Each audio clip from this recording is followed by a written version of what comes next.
This is what Cru has been saying through their Lenses Institute. And you're going to need to buckle your seatbelt because this stuff is crazy.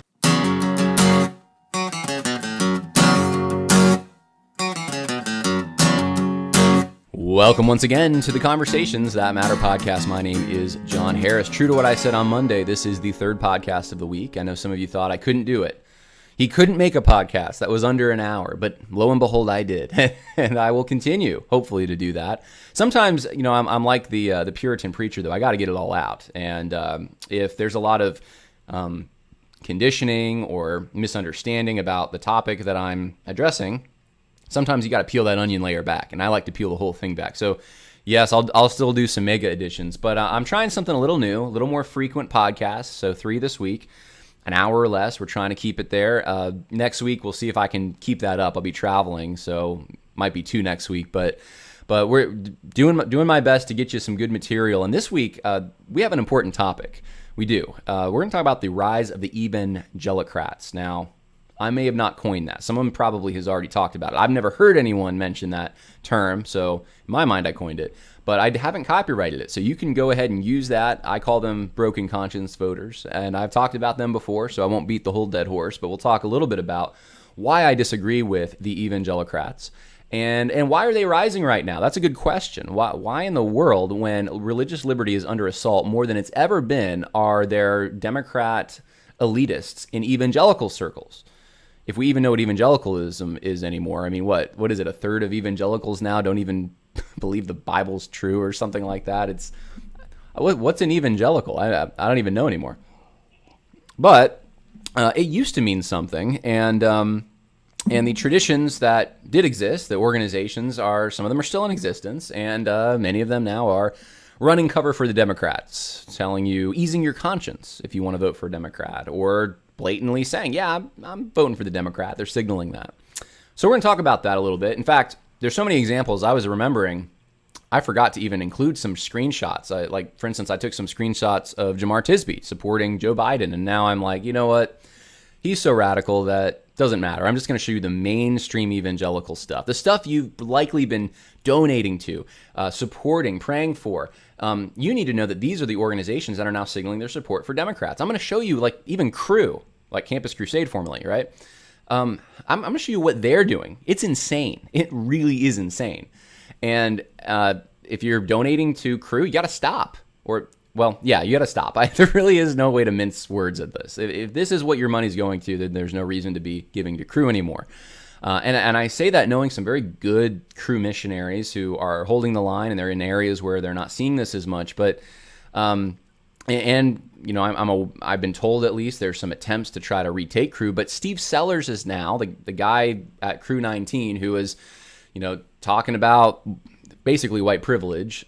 He's now the president. So good luck with that. I don't know how they avoid being split if conservatives want to remain with that organization. But I digress. We're going to talk about not just Cru, but other organizations that are running cover for the Democrats, in my opinion. So this is where it's all been leading up to politically. It's evident in this election cycle. And we need to remember this, especially if Donald Trump wins. We need to remember those organizations that took the stands that they did, or the personnel working there. Personnel is policy, guys. You can't just separate it and say, they work for that organization, but they don't represent that organization. There are times that's true, yes. But when you have a train of abuses and there's nothing correcting any of them, and this becomes the flavor of the organization, then personnel is policy. It is. Like at Southern Seminary, right? You can have all day long a good statement of faith, good policies, but your personnel who are teaching, they're the ones that control the narrative. Anyway, let's talk about this a little bit. I'm going to make some observations as we go. And we're going to actually back up here. The Evangelicrats. Here's some examples for you of what I'm talking about. Susan Condon. Now, Susan Condon is not a big name. You may have never heard of her, but she has been platformed by the Ethics and Religious Liberty Commission for the Southern Baptist Convention. So they're behind her, and that is a mainstream evangelical organization. She says this on the 20th of last month. This is during the Democrat National Convention. I've never been a Democrat, but over the last 2 nights, I felt like a secretly relieved teenager discovering the grown-ups were back. No idea how to vote this year. None. Looks like she does have an idea of how to vote, right? I mean, if the vote is chaos and your teenage friends versus the parents, probably vote for the parents, right? Wouldn't you? I'm just saying. Sounds like she does know how to vote. Thabiti Anabuile retweets Chadwick Boseman. Now, Chadwick Boseman was the actor who played Black Panther, recently died from cancer, claimed to be a Christian. Very sad. I actually love Black Panther. Little tangent here. Love is a strong word. I like it. I'm not big into Marvel, to be honest with you. I'm sorry for those who really like the Marvel stuff. But Black Panther, in my mind, was what Superman used to be. Superman has been ruined by DC. Superman, has a baby out of wedlock with Lois Lane, and they made him all grungy now, and it just this clean-cut Superman American way guy is dead. They killed him, and now there's other superheroes that are kind of filling that mold. Captain America, perhaps, to some extent. But I really think that Black Panther is one of the most honorable Marvel characters. And I really like the character he played. But so it's sad that he died from cancer, the guy who played him. But it looks like he supported Kamala Harris on some level. There he is with a picture of her with a black fist in the background, black and white. When we all vote, hashtag vote 2020. So he's supporting her. And there's Thabiti Anabuile. And he's retweeting it with an HU. I'm not sure exactly what HU is supposed to mean. In fact, I'll look it up real quick online. It says that it should mean, hook up. Okay, so I guess that's his support, hook up, exclamation point. Yes, good job, Chadwick Boseman, for your endorsement of Kamala Harris. And is there any doubt in anyone's mind who Thabiti Anabuile is voting for? I mean, really. The AND campaign, right? This is the brainchild of two Democrat strategists, Michael Ware, Justin Guboni. And they are Democrats. They worked for the Democratic Party. Michael Ware was Obama's one of his faith advisors. Justin Guboni, also Democrat strategist. And they formed this. Tim Keller, he was on the board like a month ago. I don't know if he still is, the elder board for the organization. But there's other mainstream evangelicals who are part of this. And they retweet Michelle Obama endorsing Joe Biden. So is there any doubt who they're for? They're on the Democrat side. Yes, they're Evangelicrats, if you want to call them that, or broken conscience voters, if you want to use the term that I used for one of my videos a while back. Now, this is the dream. This is like 40, 50 years after Ron Sider, Jim Wallace, Richard Mao were getting their start in 70s radical movements, coming out of that and bringing them into evangelicalism. They're finally getting what they wanted. They wanted a holistic pro-life ethic, meaning, well, abortion, murder, that's one pro-life ethic, but there's a bunch more, disparities between ethnic groups. And, well, what about the environment? I mean, smoking, that's a pro-life issue, right?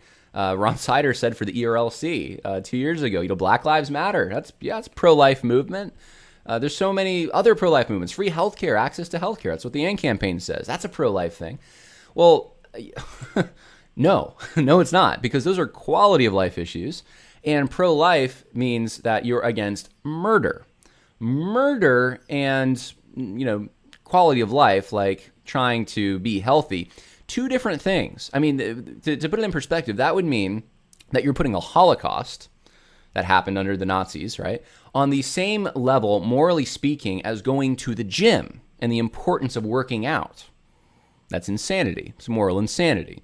And it's not taking into account God's laws. There's another ethic that is being brought to bear on those. But that's what we have. And that ethic is now reigning. It was fringe before, but now it's reigning. And we are seeing it. We have Thomas Kidd here. Thomas Kidd, by the way, historian, where is he at? Midwestern Baptist Theological Seminary now. I've read his book on the Great Awakening. It's actually very good. And one of the things I like about Thomas Kidd, which separates him from a lot of other historians, history, by the way, is you want to talk about a field that is completely captured by critical theory. History is completely sociology just bleeds right into history. And it's been there. It's been taking that for a long time. It's just now mainstream. It's in the public sphere. But no, history is a hard field, in my opinion. Thomas Kidd, evangelical historian, he'll write, in my experience, the book I read of his, which is the Great Awakening book, he'll write what happened, and then he'll kind of let you know when he's giving his opinion, when he's bringing his moral understandings to bear on a situation, like when he talks about George Whitefield and slavery, for instance. I appreciate that about Thomas Kidd. That's nice that he does that, because you don't always have to agree with every angle he takes, or you can also realize, okay, Thomas Kidd is talking about his opinion, morally speaking, about this issue, and you're examining it from an ethical standpoint instead of a historical standpoint, and most historians fail to make those delineations. So kudos to Thomas Kidd for that. But Thomas Kidd gets it way wrong on this and shows that he's a bad historian on some level, because here's a quote from this article, The White Evangelical Alliance with Donald Trump. Here's the quote. "This was a grievous disappointment to many traditionalist Christians, especially women and people of color.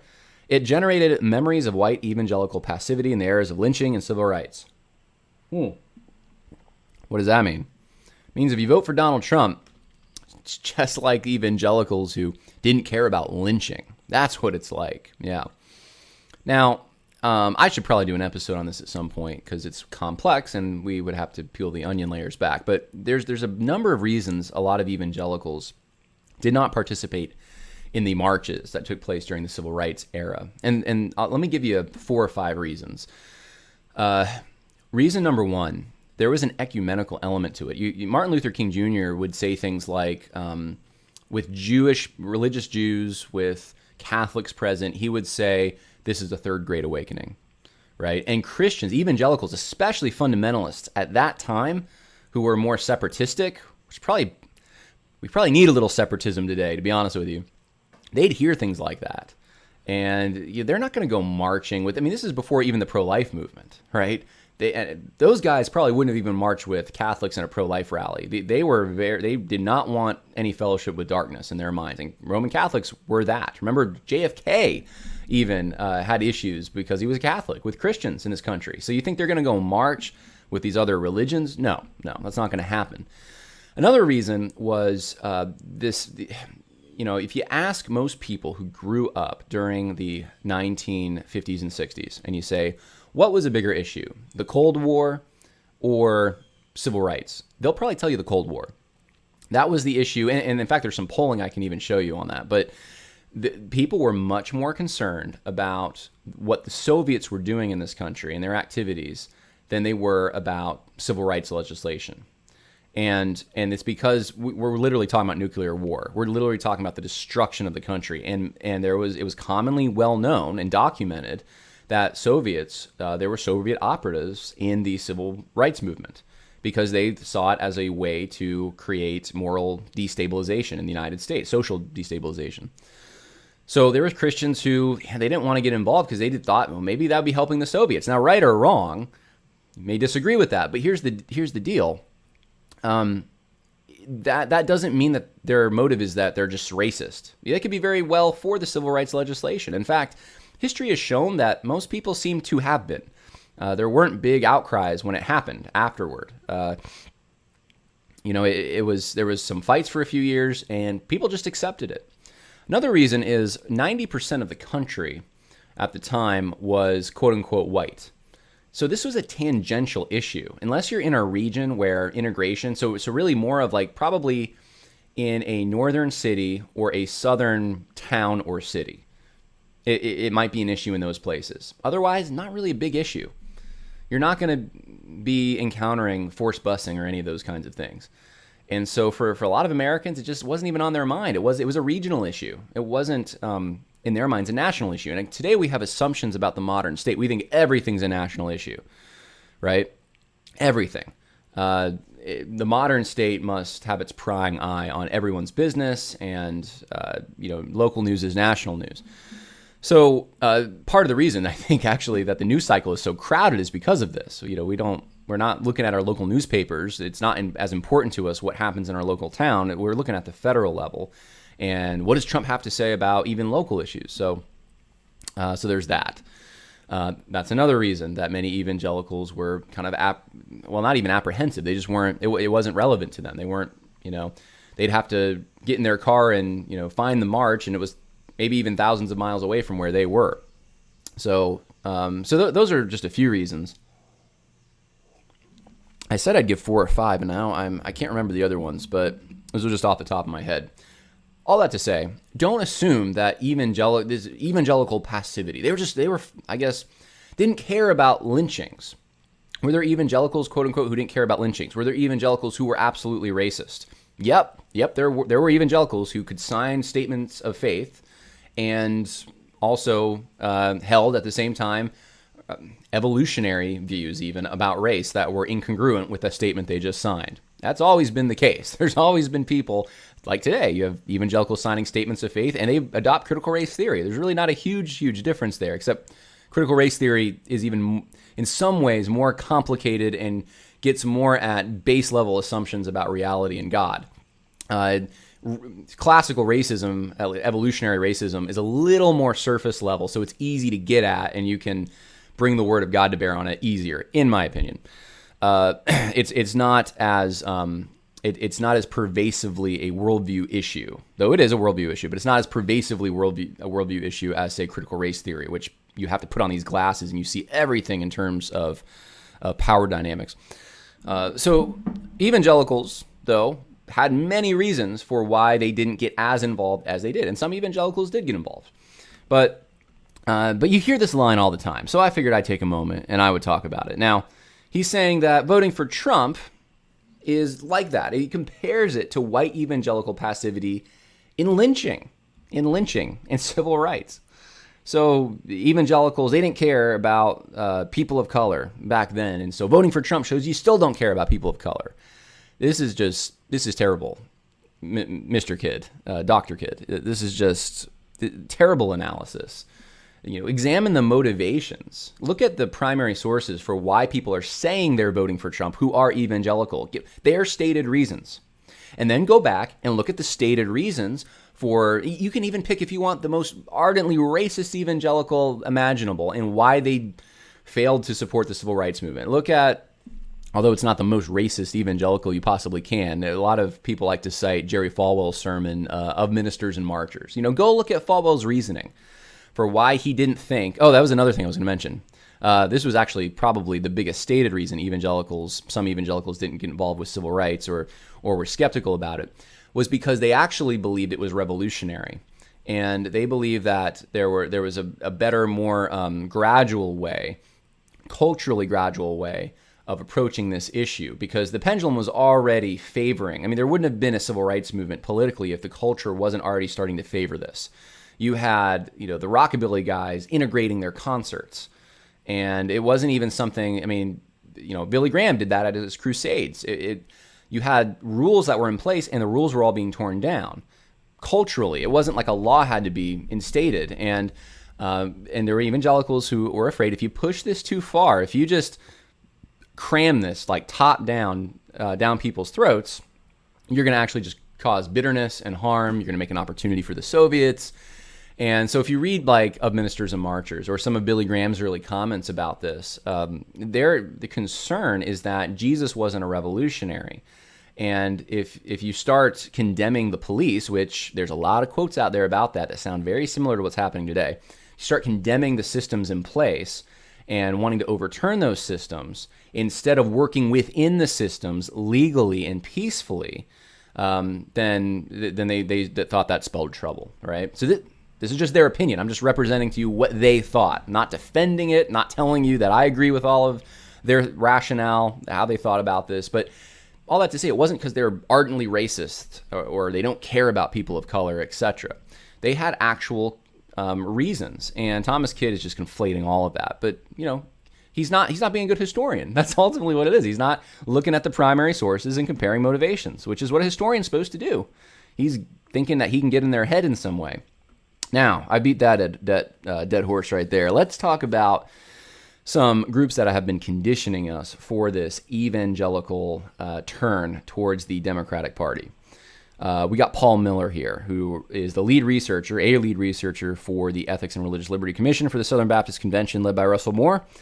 And he put out the Faith in Healthy Democracy report about a year ago, and I think there were 60 or so interviews in there. 2 of them were from Trump supporters. Now look, you have 89% of evangelicals supporting Trump, and then you do a analysis, and only 2 of 60 people, I think it was, are Trump supporters.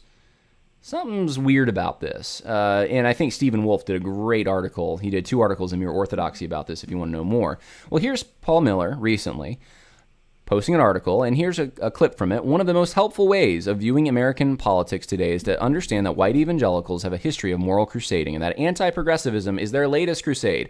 Implications abound. And this is something you need to see this, guys. This is important. I've noticed this in historiography. The George Marsden, the Nathan Hatch, Thomas Kidd to some extent, people have come from them. Mark Knoll, these guys love to study evangelicalism, and I've noticed if you study a lot of their bios, they start out in fundamentalist, evangelical, conservative homes, and they tend to go towards more of a liturgical tradition, or they change that. They switch to something else within Christianity, but then they want to study evangelicalism. Richard Mouw's a good example of this. Raised in a very kind of fundamentalist Bible camp, Billy Graham type of an environment, but then, has a crisis of faith, goes the Dutch Reform route, goes to Calvin, and then he puts evangelicals under the microscope. Now, you got to ask a question. Why do so many of the progressive evangelicals who are more on the Democrat side, why in the world do they love putting their ancestors, theologically speaking, even maybe just in their family, why do they love putting them under the microscope? What's up with that? It's interesting. Not saying it's wrong. It's interesting, though, because now I don't have a lot of primary sources to back up what I'm going to say here. So I'm at least letting you know that I don't have quotes of people saying, well, you know what? I'm just so much smarter than my parents. You don't find that, or I'm just morally superior to my parents. But what is the message they're trying to get out so often when they put their parents and their grandparents under the microscope? That they've transcended the world of their parents and the views of their parents. They're more morally enlightened, perhaps, than their parents and their grandparents. I find that flavor when I read a lot of these guys. I'm just telling you. And this feels like it. Paul Miller he's looking at evangelicals, his own tradition, under the microscope. He's paid by these people. They pay his salary. But yet he's still bashing them. He's saying the people that pay my salary, the white evangelicals, yeah, they have a history of moral crusading and anti-progressivism. It's just their latest crusade. No, not the fact that religious liberty has never been hanging by more of a thread. No, that's not it. No, it's just that they just have a history of moral crusading. That makes them sound like they're insane. They're crazy. They just go and they rage against stuff. That's projection too. Isn't that what social justice warriors do? They get a little bee in their bonnet about something and we're going to go protest that. And they go from thing to thing, protesting. But he's saying, no, that's the evangelicals. That's what they do. Now, look, there is a virtue tradition in this country since the Second Great Awakening. Northern evangelicalism especially has been very big about trying to maintain public virtue by electing people of virtue into public office. And that seems to be has been one of their main criteria. Does the candidate pray a lot? Do they attend church regularly? Now, that's changed. I think it's changed because it's a life and death struggle with the left now. You'll never find that analysis in the evangelical industrial complex, though.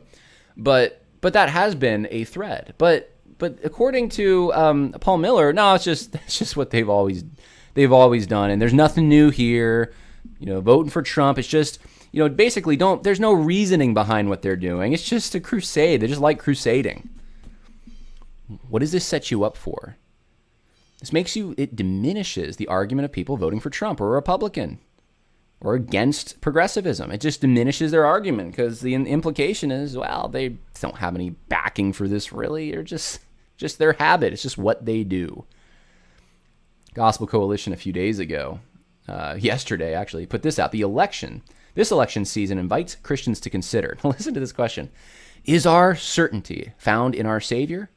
Or, here's the false dichotomy, are we more certain of our politics? Are we more loyal to Jesus and animated by his mission than we are loyal to a candidate and animated by their campaign? Wow. You got 2 options here, guys. You can either have Donald Trump or you can have Jesus. You can either have a Republican Party or you can have the church. Can't really have both. Coming from the organization that loves to have both when it's a cause of the left, that will incorporate any cause of the left into a gospel issue. The ones they choose. Kyle Rittenhouse being the last example, right? This is something we need to talk about. The Gospel Coalition. Listen to the name of the website.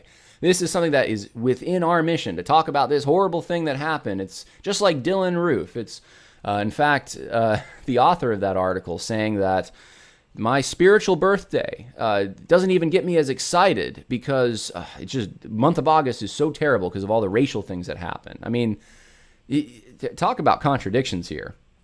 That's such a priority. But then when I mean, you could say that this is Republican or Democrat, right? But that's just the thing about this. When they're talking about Democrat issues, they talk about it in such a way that they incorporate it into their gospel message. But when they want to knock Republicans, generally the Gospel Coalition is vague in their language, and it's a shotgun approach. It's like they're shooting both sides, right? And so you should feel guilty if you're too excited. This is a piety argument. You're just too excited about politics, and man, you got to check that. Make sure that what about the guy? What about the author who just wrote about Kyle Rittenhouse? Was he too excited about politics? Couldn't even celebrate properly his spiritual birthday, moment of salvation, because he was so upset about racial trauma, etc. Well, I guess it doesn't apply to him, and this is the hypocrisy of the Gospel Coalition. But what is it conditioning us for? Think about it. It's telling Christians. They're telling Christians, you know what? You're just doing this stuff because that's your habit. You know what, Christians? You don't want to be like that. Just anti-intellectual. You're just anti-progressivism because you like to moral crusade. You don't want to just be unhinged emotionally and supporting a candidate when really, put your time and effort into Jesus, etc. As if Jesus doesn't care that babies in the womb are being murdered every single day. Speaking of pro-life, here's someone who's very low on the totem pole. You'll probably never hear about him again, but I just wanted to show you this is getting into even the lower rungs on the ladder of the evangelical industrial complex. A guy named Marty Duran, who's the communications director for some missions agency.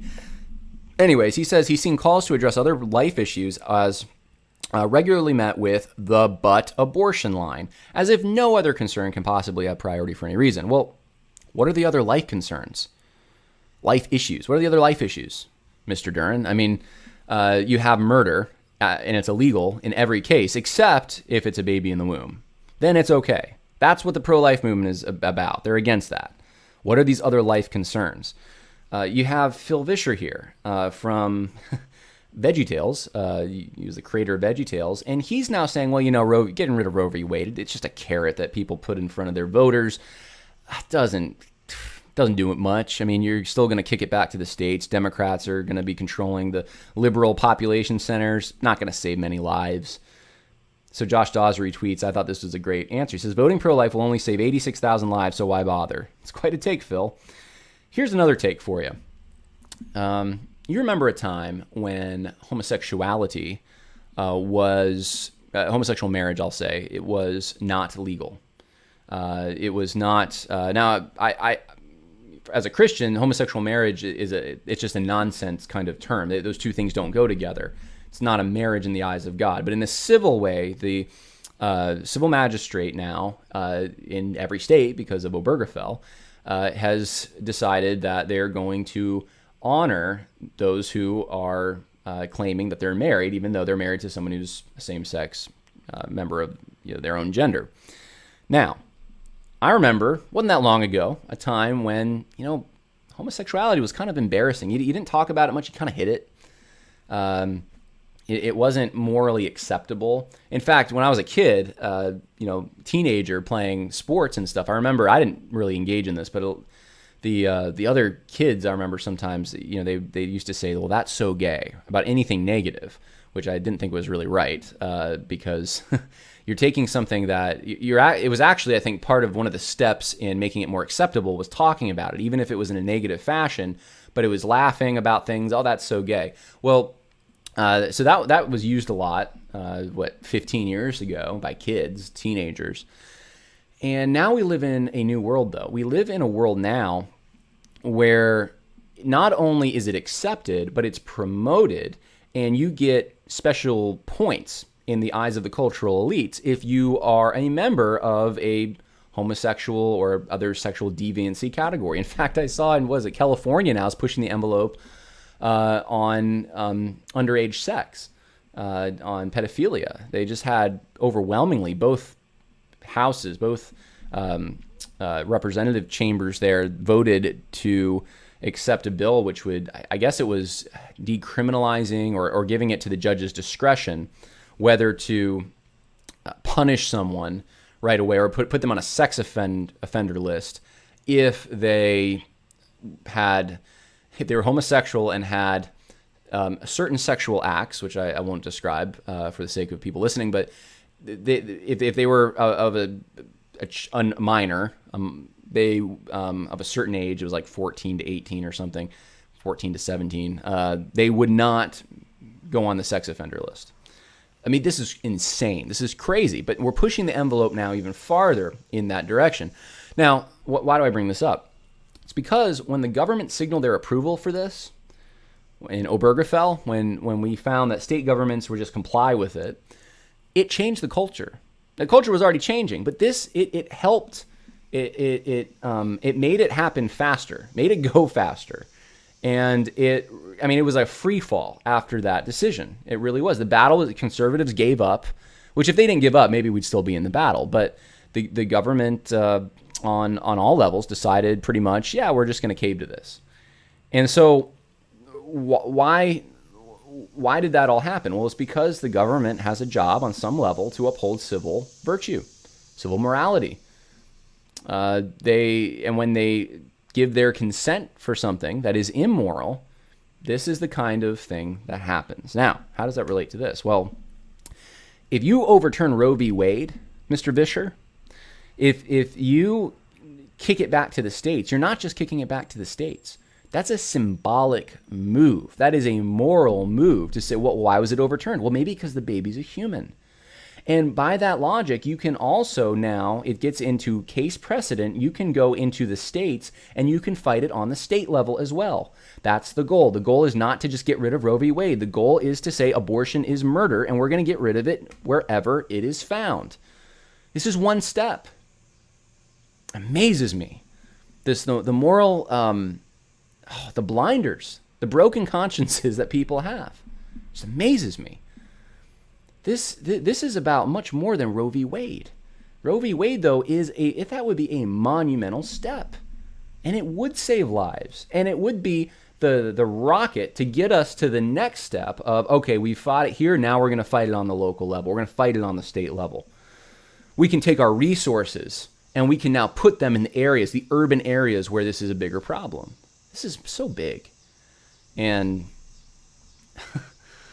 this is the same logic that, abortionists use when they want to legalize abortion. Well, they're going to do it illegally anyway, so how many more lives are really dying? Yeah, a lot more. It skyrocketed after it became legalized, because that's what happens. So this is the guy who created VeggieTales, guys. This is amazing to me. We're in free fall. Here's a quote. This was from a North American mission. No, sorry. What was this? This was a Southern Baptist Convention group chat from June, I think it was. And on politics and COVID and stuff. Al Mohler, you can see, is part of it. Danny Aiken's part of it. You got a bunch of big wigs from the Southern Baptist Convention that are all part of this. And no one seemed to have a problem with Kevin Smith, Maryland and Delaware representative for North American Mission Board. Here's what he says. It is fine to say, the most important political issue for me is the life of an unborn baby. But it's also biblically fine for me to say, the most important for me is politicians who don't call me the N-word. And don't think I'm the N-word, said Smith, who is African American. You can't say, well, one is more image of God than the other. So we need a little bit of liberty in how we come into these discussions of politics because they don't have exegetical definites, and we need to act like that's the case. Let me give you an exegetical definite, Mr. Kevin Smith. Thou shalt not murder. It's an exegetical definite right there. And you're upset because maybe someone called you a name or thought of you in a certain way, and that's equivalent to thou shalt not murder. I'd even like to see the evidence. Did Trump call you an N-word? Because I haven't even heard that word come out of Trump's lips. But if it did, how does that compare to thou shalt not murder again exactly? This is broken conscience voting. It's exactly what this is. And all these men that some of you have looked up to, if you're giving money to the SBC, this is where it's going. These are the guys handling it. They have, they're not going to contradict this. Al Mohler's not going to contradict this. It's going to sit there. It defies the moral reasoning. So what's the third way? Where is this all going? I think it's going towards this. There's some evangelicals that are blatantly supporting Democrats. There's some evangelicals, though, that are promoting a third way, that Christianity transcends these discussions. And in a sense, because this has been the default for so long, evangelicals vote for Republican, vote conservative. This is a way to undermine the evangelical vote. Here's a good example of it. Recently, Jacob Denhollander. It's un-American to propose a religious test for who should hold an elected office. Really? Un-American to propose a religious test. In fact, the Constitution has its own religious test. Did you know that? The oath of office. The Constitution is not this brand new idea that's never been tried before in the history of the world because it's an American experiment and founded on these. No. The Constitution comes from assumptions derived from British common law. That's all it is, guys. And it is special and it is great. It's not perfect, but it's great. But it comes from its tradition, guys. And one of the traditions in there, the oath of office, would have been understood as a religious test. You don't have an atheist taking an oath of office. Why? Because it assumes a system of divine rewards and punishments. It's a Christian concept to say, I'm going to be the highest office in the land, but I'm still accountable to something higher than me. That's why George Washington took the oath on the Bible. He didn't come up with that out of nowhere. That's what you did. 9 of the 13 states at the time had religious tests for public office that were more blatantly religious, that were actually, you have to agree to a certain statement of faith of some kind to be an office holder in that state. 9 of the 13, the majority of the states, had this at the time that did not conflict with the First Amendment. So Jacob Denhollander does not know what he's talking about. And it is unchristian to propose a vote for an American politician as a test of Christianity. Okay. Is there someone saying that? I don't think anyone's actually said that. I think here's what he's probably getting at. If you don't vote for Trump, right, then you're not a Christian, right? But what's that I've never heard anyone say that explicitly. But what people usually say when it's articulated, sophisticated, more sophisticated fashion, like when Tom Buck says these kinds of things. Tom Buck loves to go this route. What they're saying is basically, you can't support murder and be a Christian. So it's more so like you can't support a Democrat who's for murdering babies and say that's consistent with your Christianity, which I would agree with. Yeah, that's true. You can't. I don't see how the two would go together. Anyway, at least they don't go together with God's law. That's a very anyway. We won't get into a whole longer ethical discussion about it. But Jacob Denhollander goes on. And he says, "I cannot sufficiently express my disappointment at those who treat politicians as the last hope of preserving Christian values and ideals." Well, let me bring some reality to this situation.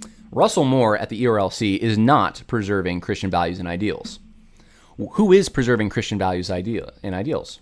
Is there anyone out there in the evangelical industrial complex who on a political level is going to stem the tide that is coming from the Democratic Communist Party, because that's what it is at this point, that wants to wipe away the freedom to worship, freedom of religion?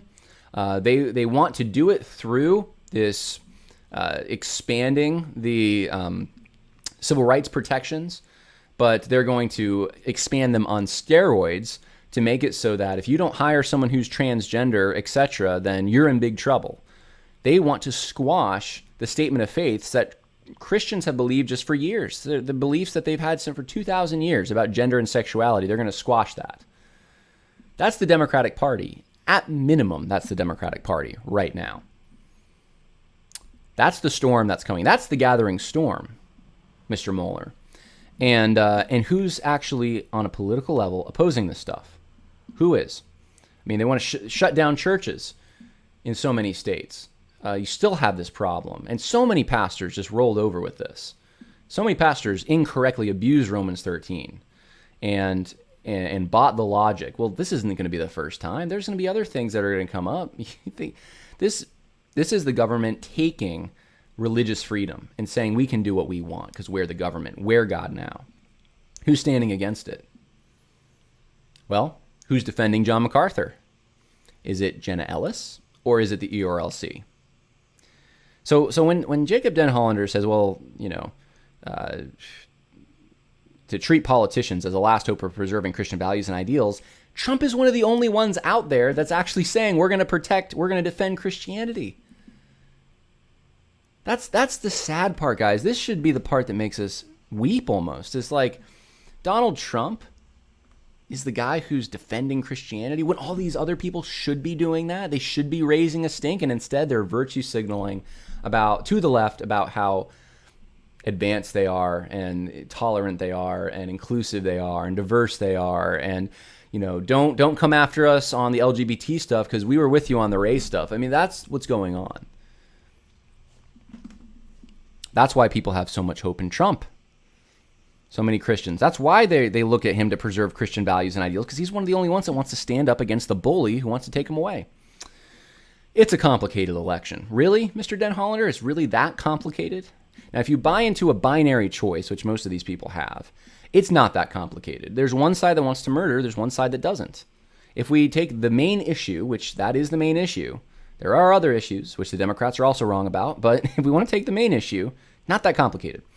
He said, I would not necessarily say any vote or abstention is inherently sinful, though I think certain motivations for casting those votes could be. But to say true Christians will vote X, legalism and binding consciences. Ooh, binding consciences. Yeah, when we were told we had to wear masks and shut down church to love neighbor, was that binding consciences? Anyway, we need grace more than ever. Here's David Platt. David Platt is coming out with a book I think this weekend, called Before You Vote. I'm suspicious this is another third way. Listen to this. How can I honor Jesus with my ballot? The back of the book. Our current political climate represents unique challenges for Christians, particularly in election season. Research shows that Christians already divide into churches based on political opinions, and that division is even greater as everyone from prominent Christian leaders to ordinary church members begins voicing their support for opposing candidates, parties, and positions. Some Christians know exactly how they'll vote and can't imagine why any Christian would vote differently. Other Christians struggle with how to vote, or even whether to vote. In the end, elections in our country tend to be a time of confusion and disunity among many Christians. Well, let's listen to David Platt here. As we approach a presidential election in such a polarized political climate, I am zealous to promote the unity of the church and the supremacy of Christ in the middle of it all. As a pastor in Metro Washington, D.C., one of the most politically divisive cities in the world, I long for every member of our church to wake up on election day with deeper love for Jesus, deeper trust in Jesus than they have ever experienced before, experiencing deeper unity in the church than we've ever experienced before, all with a clear conscience before God for how each of us can best steward our vote that day for His glory. I long for that, not just for the members of our church, but for every follower of Christ in our country. So I've written this short book that walks through 7 questions that I'm convinced are critical for every Christian to ask before we cast our ballot. I want to be clear, at no point is my aim to even hint toward supporting or denouncing a particular candidate or particular political party. My aim is much deeper than that. I'm concerned about our relationships with Jesus and our relationships in the church amidst a world that wants to pull us away from both Jesus and one another in the church. Some of you, I'm guessing, have already decided who you're going to vote for. I would encourage you to at least take the time to ask these questions before you cast your ballot. Others of you have no idea who you're going to vote for. I hope hope this book will be helpful in directing you toward the Spirit of Christ and the Word of Christ as He leads you in your life. Regardless, my hope, my prayer in this short book is that you and I, us together in the church, we might grow in our relationship with Jesus and our relationships with one another in a country that desperately needs what no political candidate or party can give. We desperately need what can only be found in Christ.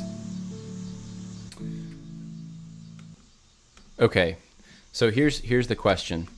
If it's just so much deeper, if, he doesn't really even care who you vote for as far as, like, he's not going to take a stand about a party or a candidate, and, it's just so much deeper. It doesn't matter. Why are you writing a book on how to vote? I mean, really, if it's just so much deeper, and what his concern is, what he's talking about in that whole video is, and you saw it in the back of the cover as well, is he's concerned that Christians they're not unified. Right. There's some Christians who are voting Democrat, and there's some Christians who are voting Republican. That's true. I think there's Christians who vote Democrat. They don't, if they're voting for a Democrat who is pro-abortion, and a socialist, they're not seriously taking their Christian ethics into account when they do that. They could be a new Christian. They could be just ethically not developed enough or strong enough to understand those issues. But okay, that happens. But the goal should be to help people understand biblical ethics so they can make a biblically, ethically informed choice. That's not going to bring you to the Democratic Party. It's just not. There's no way. Will it bring you to every Republican candidate? No, but it's at least it's not really in conflict with the Republican agenda. So there's a seat at the table for evangelicals in the Republican Party. Definitely, if you watch the convention, you'll definitely see that. So there's a third way. The politics is just so much deeper. David Platt's not the one to come up with this. This was talked about by Jim Wallace, by Ron Sider, by Richard Mao. But Tim Keller talks about this all the time. Every time he criticizes, like the last article he did on critical race theory, it's, nothing in this secular world ever measures up because Christianity is just so much deeper, and Christianity has the answers for the capitalism-socialism divide because Christianity gives you principles. He never fleshes out what that means. It's just a blah principle. There's no actual rubber meets the road. Here's the policies that we're going to support. It's worthless. Absolutely worthless from a political standpoint. Bruce Ashford kind of does this as well. A lot of these guys who want to just transcend the Democrat-Republican thing. Now, it's attractive if you're a church planner or a pastor because you can attract people of different political parties by saying, I'm neutral on this, but I care, and we need to have unity. Look, it's not unity. If you have one side that is against murder and one side that's okay with murder, and you're just not fighting about it because our relationship with Jesus is so much deeper, you don't have unity. You can call it whatever you want, but it's not unity. It's is North and South Korea, are they unified in some way? There's peace there because no one's firing. No, North Korea hates South Korea. And you don't get rid of those divisions, those fundamental ethical divisions, those fundamental biblical ethical divisions, by calling for a fake superficial unity. You know how you do it? You gotta let the chips fall where they may. You thus saith the Lord, thou shalt not murder. This is what it says. Let's compare God's command right here to these political parties. Okay, what does the Republican Party say about this? What does the Democratic Party say about this? Who values life? And that's just step one. Thou shalt not steal. Let's look at the political party platforms. Okay, which party says that they have the power to take, or it's permissible morally to take your stuff, the things that God has entrusted to you? Republicans, Democrats. Go through the list. Go through the moral imperatives of God. You could even just use the Ten Commandments. It's that simple at this point. It's not that complicated. They're playing you guys. They're playing us. They're trying to. It's not working like it used to work. So this will ease the conscience of people, I predict, who want to vote Democrat. And I challenge someone, get the book. Show me in the book if he takes a stand against the Democrats, if he shows that they're pro-murder, and if he calls it what it is and doesn't try to equivocate it with some other holistic pro-life issue like disparities the Republicans don't want to address. So it should be interesting. Should be interesting to see. And if I'm wrong, I'll eat it. But based on the back of the book and this trailer, I kind of doubt I am. It's funny to me, a lot of this stuff, and I keep saying it sounds like Jim Wallis, Ron Sider. These guys were not accepted Jim Wallis wasn't accepted in evangelicalism for a long time. Here's a video by Jim Wallis. Let me ask you, how much different does this sound by some of the rhetoric I've been talking about? So this isn't left, right, liberal, conservative. This is what did Jesus say? And I think to love our neighbor, the one who's different than us, is the most key question choice for America's future.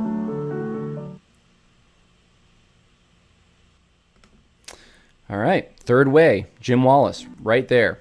Here's Evangelicals for Social Action. This is from 2017. I didn't do a lot of research on what they're saying now. I'm assuming it's the same. But Christianity is neither Democrat nor Republican. It's better than both. And we recognize Evangelicals for Social Action, Sojourners, leftist organizations. No doubt about that. They support Democrats. Well, what's their rhetoric been to evangelicals? Oh, it's not Democrat or Republican.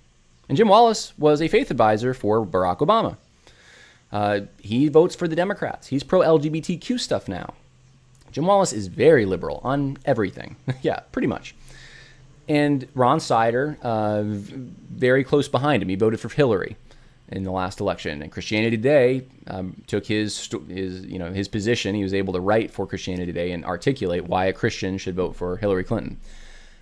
And this year he wrote a book against Donald Trump. So morally indignant about Donald Trump, wrote a whole book against him. These guys are not neutral. They are for the Democrats. But when you look at their rhetoric, it's it's not Republican or Democrat. It's not right or left. In Tim Keller's words, it's not red state individualism or blue state individualism. But then you look at their actions, and Tim Keller, sits on the AIM campaign, or at least he did. He punches right, and he converses with and spends time with the left in positive, constructive ways, forwarding their agenda. I'm asking you not to buy this rhetoric. And if you find this in any organization that you've given money to, then you need to call it out. I said at the beginning of this that we were going to talk a little bit about Cru, and I want to do that. This is what Cru has been saying through their Lenses Institute, and you're going to need to buckle your seatbelt because this stuff is crazy. This is the Lenses Institute, which is part of Cru, and I have been in contact with Cru staff who have been threatened or forced to go there because it's their sensitivity training, essentially. I did not include all the screenshots that I have. Some of them were crazy, but they weren't political as much. Here are some of the ones that are more political. They're retweeting Jamar Tisby. Now, you think, oh, that's radical. Oh, just wait. Jamar Tisby, it's past time to rethink racial reconciliation in the church if it doesn't include discussion of politics, especially the concern of historically marginalized groups. Then we're not talking about justice, power, or repair, and we're not talking about reconciliation at all. They retweeted someone named Ava DuVernay, who said America was never great. There was always someone at the bottom, someone being oppressed, enslaved, and turned caged, deported. How did those people survive? Family bonds, both genetic and family. Community as family. That's what Queen Sugar is about. Our family is back. Okay, so so this is against Donald Trump, I think. America was never great. Make America great again. It was never great.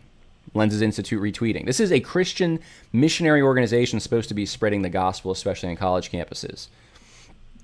Here's another one, Mark Charles, 2020. This is the guy who you saw in that video I did with Iljan Cho, who was speaking at Trinity Evangelical Divinity School, and just saying crazy off the wall things. I mean, you can't, you can be as sorry as you want about white privilege, but if you're white and you're individualistic because you're white, then you just got to sit in that guilt. Well, this guy is running for president, and the Lenses Institute retweets and comments, "Thanks, Brother Mark, for faithfully serving your nation and your people. You are a leader to be followed." Yeah, that's who they think a leader to be followed is, Mark Charles. Here's another one. They retweeted Dick Durbin, Senator Dick Durbin. White supremacists were responsible for every incident of race-based domestic terrorism in the U.S. in 2018. Every single one. Yeah, okay, Dick Durbin. They retweeted Sean King. Sean King. This is basically supporting Colin Kaepernick taking a knee. Yep, that's part of the mission of Lenses, I guess. Sean King, the guy who was basically just supporting violence recently in a controversial tweet.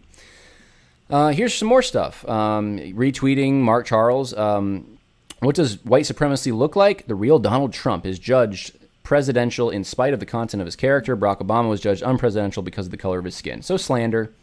Lenses Institute retweeting the slander.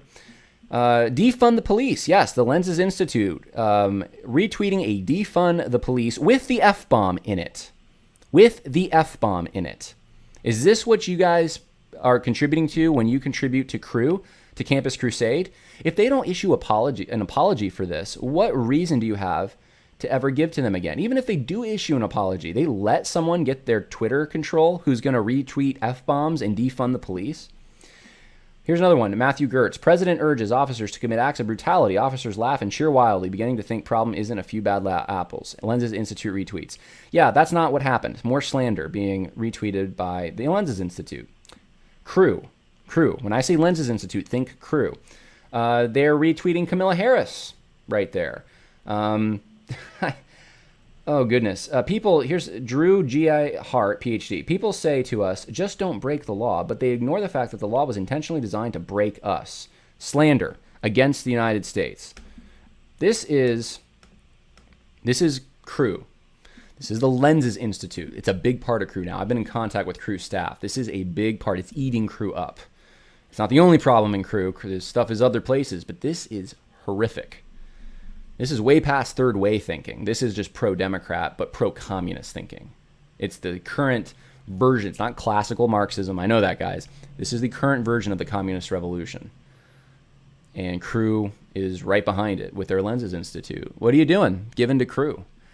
I mean, I shot a warning bow in a sense when I just showed you, here's what they said at their Crew 19 conference. And that was now almost a year ago, I guess.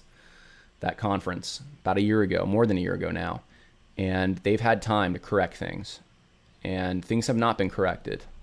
Not even close. So make your decision if you're donating to Crew. Make your decision wisely about what you're going to do, how you're going to do this. All right, last but not least, I just want to show you something about the platforms here. If you're going to evaluate these things, it's not that hard. Take your basic Christian ethic and go and look at the party platforms. You can access them very easily online. So here's the Democratic Party platform. Let's just do something fun here. It's not really fun because of the content, but let's type in abortion. Okay, here we go. 5 mentions of abortion. Every woman should be able to access high-quality reproductive health care, including safe and legal abortion. Okay. Democrats oppose restrictions on medication abortion care that are inconsistent with the most recently developed scientific evidence, etc. Democrats believe every woman should be able to access high-quality reproductive health care, including safe and legal. I think I read that one already. Let's see. What else do they have here? Comprehensive health care systems, including access to reproductive care and abortion services. So, free health care for abortion. We will support the repeal of the global gag rule and measures like the Helms Amendment, which limit safe access to abortion. All right, what does the Republican Party say about abortion? Abortion. How many times is it? 35 times it's mentioned. Okay, 30 times more than in the Democrat platform. We oppose the use of public funds to perform or promote abortion. It's diametrically opposed language. Let's see some other quotes here. There's so many of them there because they're pro-life. Let's see. We applaud the U.S. House leading effort to add enforcement to the Born Alive Infant Protection Act. There's a lot of language here. The Democratic Party is extreme on abortion. Democrats' almost limitless support for abortion and their strident opposition to even the most basic restrictions on abortion put them dramatically out of step with the American people. This just goes on and on and on about it. We support state and federal efforts against the cruelest forms of abortion, especially dismemberment abortion procedures. We call on Congress to ban sex selection abortions. What else? I mean, it's mentioned 35 times. So this is an important issue. Talk about Obamacare and abortion. Curbing that. American taxpayers should not be forced to fund abortion. Yes. All right, so there's you can go through and do it yourself if you want. There's 35 mentions here. That's just one area. That's, I think, the most basic area is life. And it's not even life so much as it is the state should protect citizens from murder. It's a negative right. It's you have the right to not be murdered, and the state should be protecting you. You can go look at the other issues. Look at what they believe. I mean, we could go right here. We could go capitalism, right? Type in capitalism. Capitalism.